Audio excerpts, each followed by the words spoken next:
الحمد للہ رب العالمین والصلاة والسلام علی خاتم النبیین اما بعد فاعوذ باللہ من الشیطان الرجیم بسم اللہ الرحمن الرحیم اللہم صلی علی سیدنا و مولانا محمد وعلی اہل بیتہ۔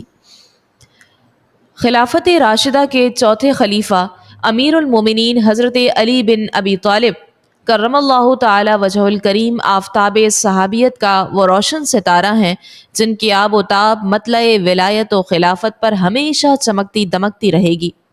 آپ رضی اللہ عنہ کی عظمت و شان، مقام و مرتبہ، علم و عمل، زہد و تقوی، فضل و کمال، جود و سخا، شجاعت و بہادری، حکمت و دانائی اور قضا و قدر کی گراں قدر صلاحیتیں اہل علم کے نزدیک تواتر سے ثابت ہیں۔ اس جہان رنگ و بو میں بہت با کمال ہستیاں گزری ہیں، لیکن جس ہستی کو صحبت و سنگت نبی سے جو کمالات عطا ہوئے وہ حضرت علی رضی اللہ عنہ کی ذات والا ہے۔ حضرت علی رضی اللہ تعالی عنہ کی ولادت 13 رجب المرجب سن 23 عام الفیل میں حضرت خانہ کعبہ میں ہوئی اور 21 رمضان المبارک سن 40 ہجری کو آپ کا وصال ہوا۔ آپ کی زندگی علم، حکمت اور بہادری کا ایک عظیم نمونہ ہے۔ آج ہم ان کی سیرت کے چند اہم پہلوؤں پر روشنی ڈالیں گے جو ہر دور کے انسان کے لیے رہنمائی کا ذریعہ ہیں۔ آپ کرم اللہ تعالی وجہ الکریم کی عمر میں ہی دار اسلام میں آپ 10 سال کی عمر میں ہی داخل ہو گئے تھے۔ حضرت سیدنا علی المرتضیٰ کرم اللہ تعالی وجہ الکریم کی والدہ ماجدہ کا نام حضرت سیدتنا فاطمہ بنت اسد رضی اللہ تعالی عنہ ہے۔ سیدنا علی رضی اللہ عنہ کے والد ابو طالب کا نام ابن مناف بن عبد المطلب تھا۔ علی نام رکھا گیا، ابو الحسن اور ابو تراب یہ آپ کی کنیتیں تھیں۔ والدہ حیدر شعر کہہ کر پکارتی تھیں۔ مرتضیٰ اور اسد اللہ کے القابات رسول اللہ صلی اللہ علیہ وسلم کی طرف سے آپ کو عطا ہوئے۔ متعدد معرکوں میں داد شجاعت کے باعث شیر خدا کا لقب پایا، جبکہ امت آپ کو امیر المومنین کے خطاب سے یاد کرتی ہے۔ ابو تراب حضرت علی رضی اللہ عنہ کی کنیت ہے جس کا معنی ہے مٹی والا۔ حضرت علی رضی اللہ عنہ کو اپنے ناموں میں ابو تراب کا لفظ یہ بہت ہی زیادہ پسند تھا اور اس نام سے پکارے جانے سے بہت خوش ہوتے تھے، اور یہ نام نبی اکرم صلی اللہ علیہ وسلم کا ہی رکھا ہوا تھا۔ ایک دن حضرت فاطمہ رضی اللہ تعالی عنہا سے ناراض ہو کر آپ باہر چلے گئے اور مسجد کی دیوار سے لگ کر لیٹ گئے۔ نبی اکرم صلی اللہ علیہ وسلم انہیں تلاش کرتے ہوئے تشریف لائے۔ کسی نے بتایا کہ وہ دیوار سے لگ کر لیٹے ہوئے ہیں، تو نبی اکرم صلی اللہ علیہ وسلم ان کے پاس تشریف لائے۔ اس وقت ان کی پیٹھ میں مٹی لگی ہوئی تھی۔ نبی اکرم صلی اللہ علیہ وسلم ان کی پیٹھ سے مٹی صاف کرتے جاتے اور فرماتے جاتے، ابو تراب اٹھیں اور بیٹھیں۔ حضرت علی رضی اللہ تعالی عنہ 4 بھائیوں میں سب سے چھوٹے تھے۔ بہن بھائیوں میں سے حضرت عقیل، حضرت جعفر، حضرت ام ہانی اور حضرت جمانہ علیہم الرضوان دولت ایمان سے سرفراز ہوئے۔ اسلام لانے کے بعد حضرت مولا علی رضی اللہ عنہ نے نبی اکرم صلی اللہ علیہ وسلم کے کنارے اقدس میں پرورش پائی۔ رسول اکرم صلی اللہ علیہ وسلم کی گود میں ہوش سنبھالا۔ آنکھ کھلتے ہی محمد رسول اللہ صلی اللہ علیہ وسلم کا جمال جہاں آرا دیکھا۔ نبی اکرم صلی اللہ علیہ وسلم ہی کی باتیں سنی، عادتیں سیکھی، اور آپ رضی اللہ عنہ اور حضرت سیدتنا بی بی فاطمہ رضی اللہ تعالی عنہا کا بابرکت نکاح 2 ہجری ماہ صفر رجب یا رمضان میں ہوا۔ حضرت بی بی فاطمہ رضی اللہ تعالی عنہا کے جہیز میں ایک چادر، کھجور کی چھال سے بھرا ہوا ایک تکیہ، ایک پیالہ، 2 مٹکے اور آٹا پیسنے کی 2 چکیاں تھیں۔ بی بی فاطمہ رضی اللہ تعالی عنہا کی رہائش کے لیے حضرت علی کرم اللہ وجہ الکریم کا گھر کاشانہ اقدس صلی اللہ علیہ وسلم سے دور تھا، اس لیے حضرت سیدنا حارثہ بن نعمان رضی اللہ عنہ نے کاشانہ اقدس سے قریب اپنا ایک گھر حضرت علی اور فاطمہ رضی اللہ تعالی عنہما کے لیے پیش کر دیا۔ ابتدائی 3 دن ان دونوں مقدس ہستیوں نے دن روزے میں اور رات عبادت الہی میں بسر کی۔ حضرت بی بی فاطمہ رضی اللہ تعالی عنہا کی زندگی حضرت علی کرم اللہ تعالی وجہ الکریم کو دوسرے نکاح کی اجازت نہیں تھی، لیکن ان کے وصال کے بعد حضرت علی رضی اللہ تعالی عنہ نے یکے بعد دیگرے کئی نکاح کیے۔ آپ کے 14 لڑکے اور 18 لڑکیاں تھیں۔ بی بی فاطمہ الزہرا رضی اللہ عنہا کے بطن مبارک سے امام حسن، امام حسین، محسن، بی بی زینب اور بی بی ام کلثوم علیہم رضوان پیدا ہوئے۔ حضرت محسن کا بچپن میں ہی انتقال ہو گیا تھا۔ کام کاج کی ذمہ داری، گھر کے کام کاج مثلاً چکی پیسنے، جھاڑو دینے اور کھانا پکانے کے کام وغیرہ حضرت فاطمہ رضی اللہ تعالی عنہا خود کرتی تھیں، اور باہر کے کام مثلاً بازار سے سودا سلف لانا، اونٹ کو پانی پلانا وغیرہ، یہ سب کام حضرت علی کرم اللہ تعالی وجہ الکریم کے ذمہ داریوں میں شامل تھے۔ حضرت علی اور حضرت فاطمہ رضی اللہ تعالی عنہما کے پاس ایک ہی بستر تھا، اور وہ بھی مینڈھے کی ایک کھال جسے رات کو بچھا کر آرام کیا جاتا، پھر صبح کو اسی کھال پر گھاس دانہ ڈال کر اونٹ کے لیے چارے کا انتظام کیا جاتا، اور گھر میں کوئی خادم بھی نہیں تھا۔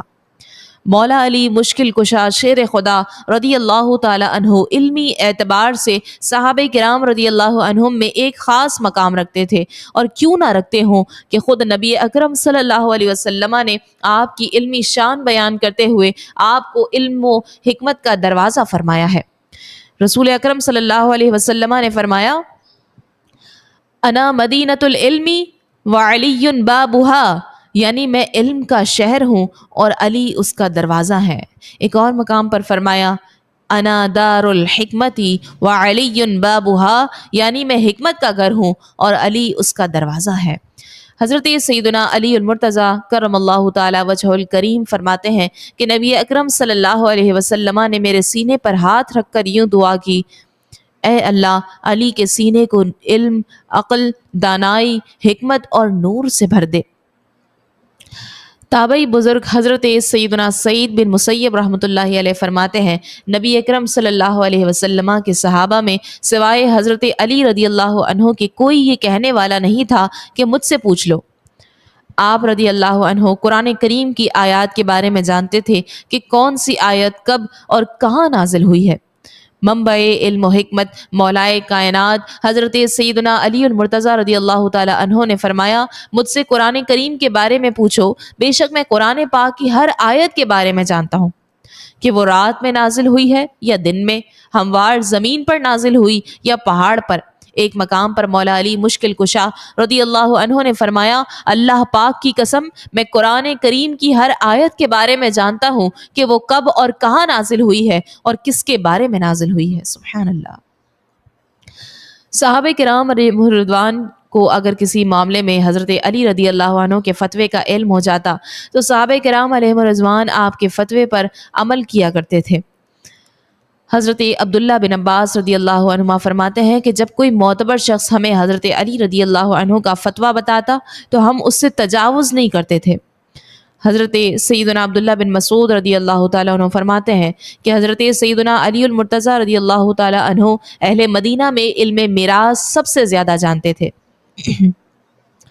آپ رضی اللہ تعالیٰ عنہ سے 586 احادیث مبارکہ مروی ہیں جو کتب احادیث میں اپنی خوشبوئیں بکھیر رہی ہیں۔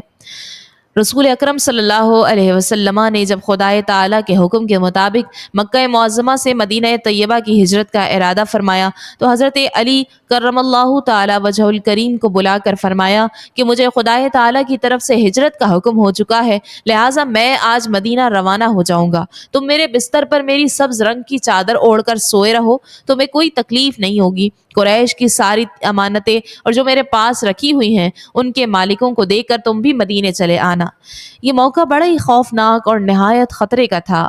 حضرت علی کرم اللہ تعالی وجہ الکریم کو معلوم تھا کہ کفار قریش سونے کی حالت میں رسول اکرم صلی اللہ علیہ وسلم کے قتل کا ارادہ کر چکے ہیں، اسی لیے خدائے تعالی نے آپ صلی اللہ علیہ وسلم کو اپنے بستر پر سونے سے منع فرما دیا ہے۔ آج رسول اکرم صلی اللہ علیہ وسلم کا بستر قتل گاہ ہے، لیکن اللہ کے محبوب محمد مصطفیٰ صلی اللہ علیہ وسلم کے اس فرمان سے کہ تمہیں کوئی تکلیف نہیں ہوگی، قریش کی امانتیں دے کر تم بھی مدینے چلے آنا، حضرت علی رضی اللہ عنہ کو پورا یقین تھا کہ دشمن مجھے کوئی تکلیف نہیں پہنچا سکیں گے، میں زندہ رہوں گا اور مدینے ضرور پہنچوں گا۔ رسول اکرم صلی اللہ علیہ وسلم کا بستر جو آج بظاہر کانٹوں کا بچھونا تھا، وہ حضرت علی کرم اللہ تعالی وجہ الکریم کے لیے پھولوں کی سیج بن گیا۔ اس لیے ان کا عقیدہ تھا کہ سورج مشرق کے بجائے مغرب سے نکل سکتا ہے، مگر رسول اکرم صلی اللہ علیہ وسلم کے فرمان کے خلاف نہیں ہو سکتا۔ حضرت علی کرم اللہ تعالی وجہ الکریم فرماتے ہیں کہ میں رات بھر آرام سے سویا، صبح اٹھ کر لوگوں کی امانتیں ان کے مالکوں کو سونپنا شروع کی اور کسی سے نہیں پوچھا چھپا۔ اسی طرح مکہ میں 3 دن رہا، پھر امانتوں کے ادا کرنے کے بعد میں بھی مدینے کی طرف چل پڑا۔ راستے میں کسی نے مجھ سے کوئی تعارض نہیں کیا، یہاں تک کہ میں قباء میں پہنچ گیا۔ رسول اکرم صلی اللہ علیہ وسلم حضرت کلثوم رضی اللہ تعالی عنہا کے مکان میں تشریف فرما تھے، میں بھی وہیں ٹھہر گیا، اور حضرت عثمان غنی رضی اللہ تعالی عنہ کی شہادت کے بعد 3 دن تک مسند خلافت خالی رہی۔ اسی عرصے میں لوگوں نے حضرت علی کرم اللہ تعالی وجہ الکریم سے اس منصب کے قبول کے لیے سخت اصرار کیا گیا۔ آپ نے پہلے اس بار گراں کے اٹھانے سے انکار کر دیا، لیکن آخر میں مہاجرین و انصار کے اصرار پر خلافت آپ نے قبول فرمائی۔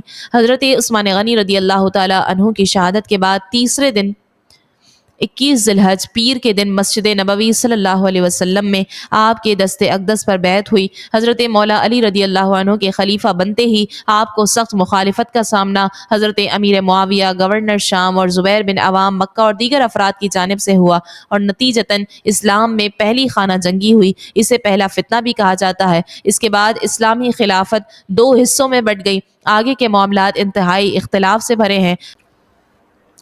ہمارے لیے کسی کے خلاف کہنا سننا یہ بدنصیبی ہوگی۔ الامان والحفیظ۔ حضرت علی کے دور خلافت میں عربی گرامر، صرف و نحو کی ابتدا ہوئی۔ 4 سال 8 مہینہ 9 دن آپ نے امور خلافت کو انجام دیا، اور 63 سال کی عمر میں آپ کی وفات ہوئی۔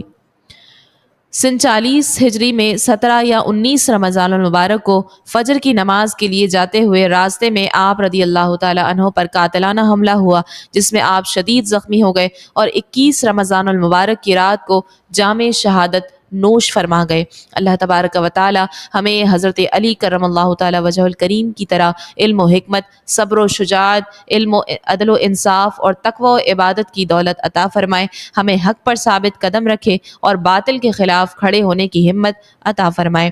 آمین بجاہ سید المرسلین صلی اللہ علیہ وسلم۔